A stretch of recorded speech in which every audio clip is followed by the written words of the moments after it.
happy to be here today with Sarthak Educational Trust, celebrating 15 years of working with and supporting the Divyangjan community. This is something that we share as a value and an aspiration between our two countries, between India and the United States, to support the inclusion of everyone in society, and ways that in both of our countries we can activate and bring the Divyangjan community into the economy, politics, society. It's going to make our countries stronger and reflect those values that we aspire to around the entire world. Sir, आप क्या कहना चाहेंगे? सार्थक को 15 साल हो गए हैं, साथ ही आज जो है ज्ञान सारथी नाम का जो ऐप है वो लॉन्च किया गया है, जो कि बहुत ज़्यादा यूज़फुल होने वाला है। सर, क्या कहना चाहेंगे?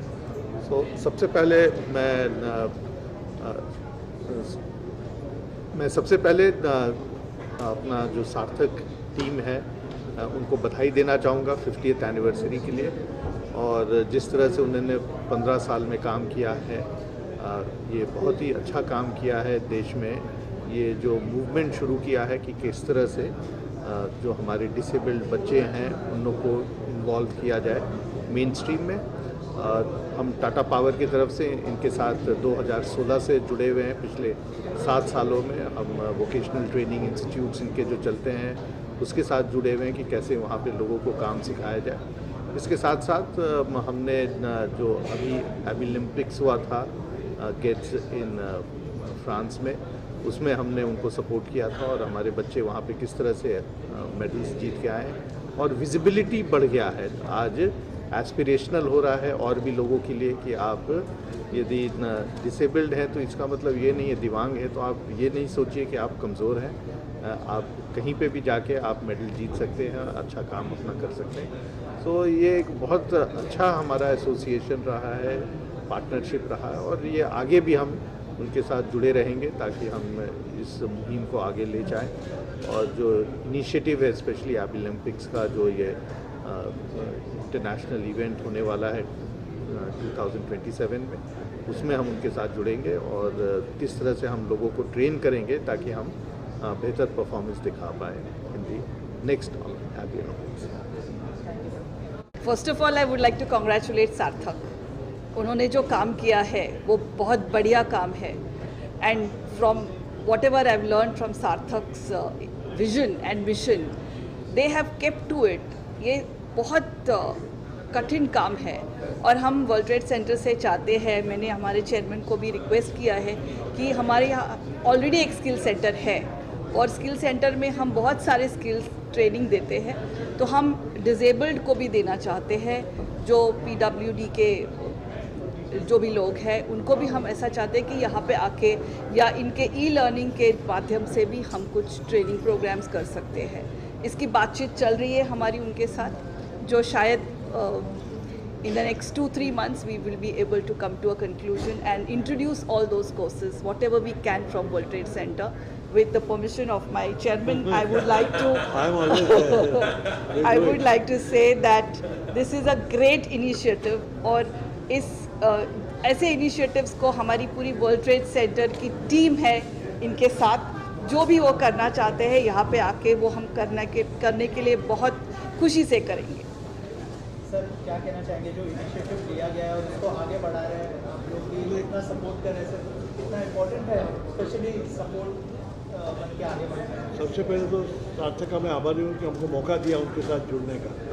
तो जब हमको मौका मिला है तो बहुत अच्छा मौका दिया इन्होंने, हमें उचित समझा कि हमें ये मौका दें, हम इनके लिए जो भी हो सकता है करेंगे।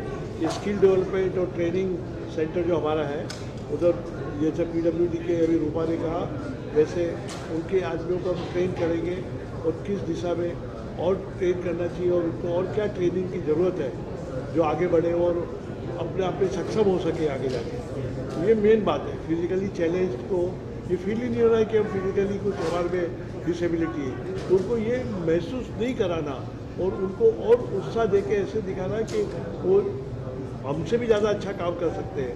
जैसे उन्होंने कहा कि रेगुलर वर्कर्स सिर्फ 18 या 19 कर सकते हैं काम, और ये 22-23 स्पीसीज कर सकते हैं, तो बहुत बड़ी बात है।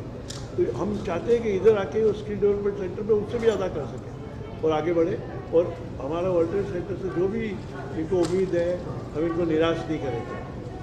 15 साल हो गए, कॉन्ग्रेचुलेट करना चाहूँगा आपको। सर ये इनिशिएटिव के बारे में बताइए, ये 15 साल की जर्नी के बारे में बताइए कि सर कैसे सोचा था आपने, और अब जो है इतने साल के बाद इतने सारे लोग जुड़ रहे हैं, वर्ल्ड ट्रेड सेंटर जुड़ रहे हैं, सर क्या कहना चाहेंगे?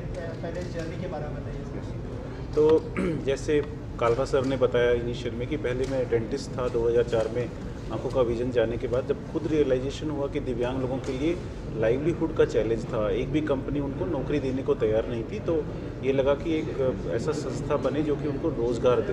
तो 2008 में जब सार्थक बनाया, शुरुआत में मुश्किल था प्राइवेट कंपनियों को अवेयर करना, क्योंकि उनका था कि पॉलिसी नहीं है, वो सब चैलेंजेस थे, but top to bottom approach से हमने कब कुछ कंपनियों को तैयार किया, उनके सीईओ से बात करके आईटी, बीपीओ, रिटेल, हॉस्पिटैलिटी में, फिर वो धीरे धीरे मूवमेंट आगे बढ़ा। फिर हमने देश भर में रोज़गार मेले किए, तो करीब 3000 लोगों को नौकरियां मिली, 100 कंपनियां तैयार हो गई, और फिर देखा कि जो दिव्यांग लोगों का जो एजुकेशन था वो स्किल से मैच नहीं कर रहा था, तो हमने फिर स्किल सेंटर स्टार्ट किए। तो अभी हम लोग 25 स्किल सेंटर्स 20 राज्यों में चला रहे हैं और 60,000 दिव्यांग लोगों को रोज़गार मिल गया। बट हमें लगता है कि ये छोटा सा भी शुरुआत है, क्योंकि अभी तो बहुत बड़ा काम है। 100 मिलियन हमारे देश में 10 करोड़ से ज़्यादा लोग दिव्यांग हैं, तो उनको पहुंचने के लिए फिर हमने 2016 में एक प्लेटफॉर्म बनाया छोटी संस्थाओं का, जिसको हम आइडिया बोलते हैं, ताकि उनको हम ट्रेन कर रहे हैं पिछले 3 सालों में, उनकी ट्रेनिंग करके कि जो सार्थक का इफेक्ट था उसको हम 1000 गुना कर दें। तो मकसद ये है कि हर दिव्यांगजन को एम्पावर करें अपने सार्थक के साथ और सार्थक के पार्टनर्स के साथ, ताकि ये भारतवर्ष हमारा इंक्लूसिव हो जाए। सर अभी जो इनिशिएटिव लिया है ज्ञान सारथी नाम का, उसके बारे में बताइए कि कैसे यूजफुल होगा जो डिसेबल्ड को, और कितना काम आएगा सर रोजगार? एक्चुअली ज्ञान सारथी का जन्म कोविड में हुआ, क्योंकि बोलते हैं ना, कोविड एक अपॉर्चुनिटी के लिए की तरह आया दिव्यांग लोगों के लिए, क्योंकि ऑनलाइन ट्रेनिंग होने लगा। पहले मुश्किल था, बट धीरे धीरे करके बच्चे अडॉप्ट कर गए ट्रेनिंग में, फिर उनको ऑनलाइन काम भी मिला, तो बहुत एक पर फिर हमें लगा कि इस पूरे प्रोसेस को कैसे हम स्ट्रीमलाइन करें, पूरे प्रोसेस को स्ट्रक्चर करें, कि ताकि उसमें उनका एक ऑनलाइन ही असेसमेंट हो जो कि मॉनिटर्ड रहे, ऑनलाइन ट्रेनिंग मॉनिटर्ड रहे, उसके बाद ऑनलाइन उनका असेसमेंट हो, फिर ऑनलाइन ही ट्रेन। तो उस पूरे स्ट्रक्चर को जब हम स्ट्रक्चरिंग कर रहे थे 2020 में, तो हमने पाया कि पूरे विश्व में ग्लोबली कोई इस तरह का सोल्यूशन नहीं है, ई लर्निंग मैनेजमेंट सोल्यूशन नहीं पाया। फिर हमें लगा कि इसकी रचना की जाए, इसको बनाया जाए, और फिर उस शुरुआत में हमने 2020 में इसकी शुरुआत की। हमारी कंटेंट टीम 2016 से ही काम कर रही थी, बट उन्होंने भी फिर 2020 से इसके अकॉर्डिंग, मतलब ELMS के अकॉर्डिंग कंटेंट पे काम करना शुरुआत किया, और धीरे धीरे करके हम लोग इस सॉल्यूशन तक पहुँचे। और इसका मेन मकसद है कि हर तरह की चीज़, मतलब अगर एक दिव्यांग बच्चा घर में जन्म लेता है तो उसकी थेरेपी भी ELMS के थ्रू मिल जाएगी। वो बड़ा होता है, जब स्कूल में प्राइमरी में जाता है तो वो भी स्कूलिंग भी कर सकता है, और हर तरह का दिव्यांग, autistic, down syndrome, cerebral palsy का बच्चा, फिर वो बड़े स्कूल में जाता है, मिडिल स्कूल, हाई स्कूल, सब तरह की स्कूलिंग हो जाएगी उसकी, फिर स्किल एम्प्लॉयमेंट भी आ जाएगा, रीहैब भी हो जाएगा। और ये हमने जब 20 साल जब हम फ्रांस गए तो पाया कि वहाँ से जो अफ्रीकन कंट्रीज़ थे, लैटिन अमेरिका, उनके यहाँ सिचुएशन और पैथेटिक है हमारे यहाँ से। तो हमने उनको बताया तो वो दे वर वेरी मच इंटरेस्टेड। तो मेरे को लगता है ये ELMS, हमें लगता है कि ज्ञान सारथी जो है माइलस्टोन होगा दिव्यांग लोगों के जीवन के लिए, जीवन में आने वाले वर्षों में ये जो है हमारे देश के गांव के दिव्यांग को और इस तरह के कंट्रीज़ के दिव्यांगजनों के लिए एक तरह से पूरी बहुत सपोर्ट करेगा, उनके रिहेबिलिटेशन के लिए, उनकी स्किलिंग के लिए, एजुकेशन के लिए और एम्प्लॉयमेंट के लिए। सर साथ ही हमारे देश से 13 लोग गए थे, उसमें से 7 लोग मेडल लेके आए। सर ये एक मतलब प्राउड की बात है कि इतना अच्छा कर सकते हैं, तो आगे आने वाले समय में और भी मतलब हम लोगों को भेजेंगे तो और भी मेडल्स आ सकते हैं हमारे देश में। सर क्या कहना चाहेंगे जो फेलिसिटेट किए गए यहाँ पर? तो ये हमारे 13 दिव्यांग बच्चे थे जो फ्रांस में पार्टिसिपेट किए 10th इंटरनेशनल ओलंपिक्स में, और उसमें से जो 7 बच्चों को मेडल मिला, ये बड़ी गौरव की बात थी। और इससे प्रभावित होके आई थिंक उन्होंने और दिव्यांग लोगों को भी और हमारी भारत सरकार को भी प्रभावित किया। और अब हम लोग 2027 में जो 11th इंटरनेशनल ओलंपिक्स है उनको होस्ट करेंगे देश में, सरकार की भी तैयारी है। और जैसे टाटा पावर से डॉक्टर सिन्हा जी आए थे और कॉरपोरेट्स भी इस मुहिम के साथ जुड़ रहे हैं। एक्चुअली ये एक ऐसा मुहिम है जो कि एक एवरेज जो गांव के बच्चे के लिए भी है, जैसे इसमें पेंटिंग, एम्ब्रॉयडरी और स्टिचिंग, टेलरिंग के भी ट्रेड्स हैं, तो वो ये तरह से हाई स्किल्स भी हैं और लो स्किल्स भी हैं, ताकि हर गांव के भी और अर्बन दोनों दिव्यांग को ये इंक्लूड करता है। 45 प्रकार के स्किल हैं, तो ये अब हम अगले 4 वर्षों में इसी तरह का मूवमेंट पहले डिस्ट्रिक्ट लेवल पे, फिर स्टेट लेवल पे, फिर रीजनल लेवल पे और नेशनल लेवल पे लाएंगे, ताकि एक बड़ी टीम तैयार हो जो कि इंटरनेशनल जब होस्ट करे तो उसमें पार्टिसिपेट करे और हमारे देश का नाम रोशन कर सके। सर जैसे आपने मेंशन किया कि कुछ गांव के लोगों को भी इंक्लूड करना चाहिए, रूरल के बहुत सारे लोगों को अभी टच करना बाकी है सर, उसके बारे में क्या सोचा है सर आपने? क्या देखिए, वो हमारे जहन में शुरुआत से ही है और कोविड ने उसमें भी हमारी मदद की कि जब ऑनलाइन ट्रेनिंग थी, ऑनलाइन ट्रेनिंग के दौरान क्योंकि बच्चे सेंटर पे नहीं आ रहे थे, तो वो उन सेंटर्स ने, जैसे महाराष्ट्र में अभी 3 लोकेशन पे ट्रेनिंग है हमारी, अंधेरी, थाने और पुणे में, लेकिन वो 40 लोकेशंस को ऑनलाइन में कवर कर रहे हैं। वो सतारा के बच्चे भी, अहमदनगर के बच्चे भी, औरंगाबाद के भी, नागपुर के भी, क्योंकि ऑनलाइन में कहीं पे भी बैठ के बच्चा ट्रेनिंग कर रहा है। तो ऐसे जो हमारे टायर 3 के सिटीज़ के बच्चे थे वो पूरी तरह से कवर हो रहे हैं। जीत प्रोग्राम जो ऑनलाइन ट्रेनिंग प्रोग्राम चल रहा है और ALMS आने के बाद में मेरे को लगता है कि ये और गांव-गांव तक, नीचे तक भी जाएगा और उसी सीरीज़ में हम बिल्कुल कार्यरत हैं, क्योंकि हमें लगता है कि जब तक गांव हमारा एम्पावर नहीं होगा तो हम भारत एम्पावर नहीं होगा, तो उसी सीरीज़ में हम लोग काम कर रहे हैं। सर जैसे आपने मेंशन किया 2027 में लोग होस्ट करने वाले, तो सार्थक का कितना बड़ा रोल होने वाला है इसमें, क्योंकि बहुत बड़ा इनिशिएटिव है और मुझे लगता है कि क्या विजन है, मैं जानना चाहूँगा सर आपसे। देखिए, हमारा ये हमने जो प्लान ब्लूप्रिंट तैयार किया है 2027 के लिए, कि हम लोग स्टेट और डिस्ट्रिक्ट लेवल पे करीब 20,000 दिव्यांग लोगों का पहले भागीदारी करेंगे, पार्टिसिपेशन करवाएंगे इन इवेंट्स में, फिर वहाँ से फिल्ट्रेशन करके वो जो रीजनल लेवल पे करीब उनमें से 5,000 लोग पार्टिसिपेट करेंगे, दिव्यांग लोग, और वो फिल्ट्रेशन अलग अलग रीजनल के बाद करीब 1,000 लोगों का होगा और उनमें से हम फिल्टर करके 100 दिव्यांग लोगों को इंटरनेशनल में पार्टिसिपेट करवाएंगे, जो कि 2027 में होगा। तो ये मूवमेंट जो है पार्टिसिपेशन के साथ साथ एम्प्लॉयमेंट भी देगा। जब कोई भी movement state, district, national level पे होगा तो वहाँ पे रोज़गार मेले भी होंगे, ताकि पैरेलली उनको नौकरियाँ भी मिलती चली जाए और उनका सेकेंडरी और टर्सरी स्किल एनहेंसमेंट भी होगा अलग अलग लेवल पे। जैसे स्टेट से रीजनल में आएगा तो एक स्किलिंग अलग से होगा, फिर नेशनल से इंटरनेशनल में, क्योंकि जब तक हम उनको तैयार नहीं करेंगे, पॉलिश नहीं करेंगे, तो वो इंटरनेशनल पे नहीं आएंगे। तो उनका एम्पावरमेंट जो है कंपटीशन के साथ साथ स्किलिंग का और रोज़गार देने का वो पैरेलल चलेगा इसके साथ। सर आपसे जानना चाहूँगा कि जैसे सर ने कहा कि विजन बहुत बड़ा है, तो आपको लगता है कि कॉर्पोरेट्स को भी आगे आना चाहिए और मतलब इस इनिशिएटिव में भाग लेना चाहिए, क्या कहना चाहिए? हाँ, आई थिंक कॉर्पोरेट्स का सपोर्ट मैंने बताया 2008 के बाद अब काफ़ी बढ़ गया है। करीब 2000 कंपनियां हैं जो ज़्यादा से ज़्यादा दिव्यांग लोगों को हायर करना चाहते हैं, जो जिसे आजकल आप वर्ड सुनते होंगे डाइवर्सिटी, इक्विटी इन इंक्लूजन के तहत। बट हमें पाइपलाइन को तैयार करना है। कॉर्पोरेट्स तैयार है किसी भी नंबर के बच्चों को लेने के लिए, लेकिन हमारी जो पाइपलाइन है, स्किल प्रोग्राम है, उसको थोड़ा बड़ा करना है। जो आइडिया पार्टनर्स के थ्रू बड़ा करेंगे, ELMS के थ्रू, तो हम ज़्यादा से ज़्यादा दिव्यांग लोगों को, कॉर्पोरेट को बच्चे दे पाएंगे। बट हाँ, ऑफ कोर्स CSR के लिए ज़्यादा इन्वेस्टमेंट का ज़रूरत है इस स्पेस में, ताकि जो है और जो ये आइडिया पार्टनर्स को भी फंड मिले और ये गांव-गांव तक जो है डिसेबल बच्चों का एम्पावरमेंट हो सके।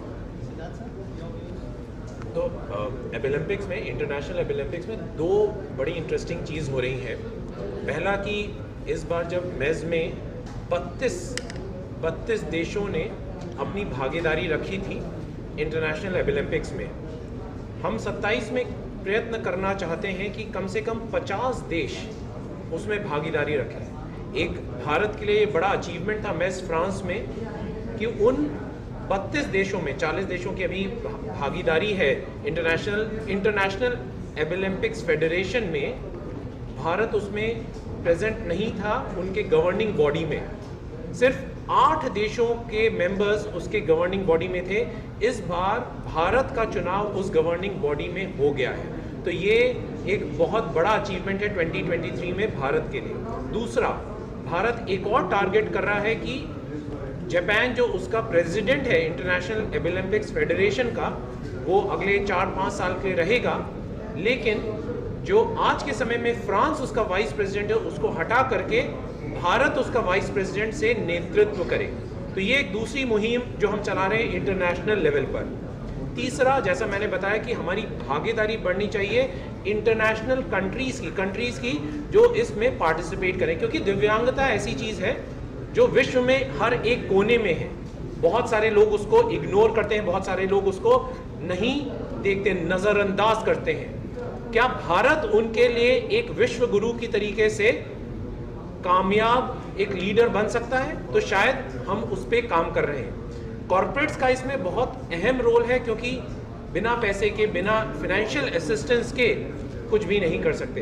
तो मुद्रा लक्ष्मी हमेशा मान्य है, और आज के दिन में कॉर्पोरेट्स ने एक चीज समझ ली है कि भारत जिस तेजी से प्रोग्रेस कर रहा है उसी हिसाब से कंपनियां भी प्रोग्रेस कर रही हैं। लेकिन अगर वो सोसाइटी को अपने साथ लेकर के नहीं चलेंगे तो कहीं ना कहीं वो नीचे छूट जाएंगे। तो इसलिए CSR के funding corporates national Olympics association को देने के लिए बहुत तत्पर हैं। इसीलिए अपना कीमती समय निकाल करके टाटा पावर ग्रुप ने आकर के अपना समर्थन जताया, और इसी तरीके के बहुत सारे कॉर्पोरेट्स हैं जो national Olympics association of India का हाथ थामेंगे, और शायद NAI इंटरनेशनल ओलंपिक्स का जब होगा 27 को, तो उसमें बढ़ चढ़कर पार्टिसिपेट करेगा और इसको ऐसा ऑर्गेनाइज करेगा कि विश्व देखे।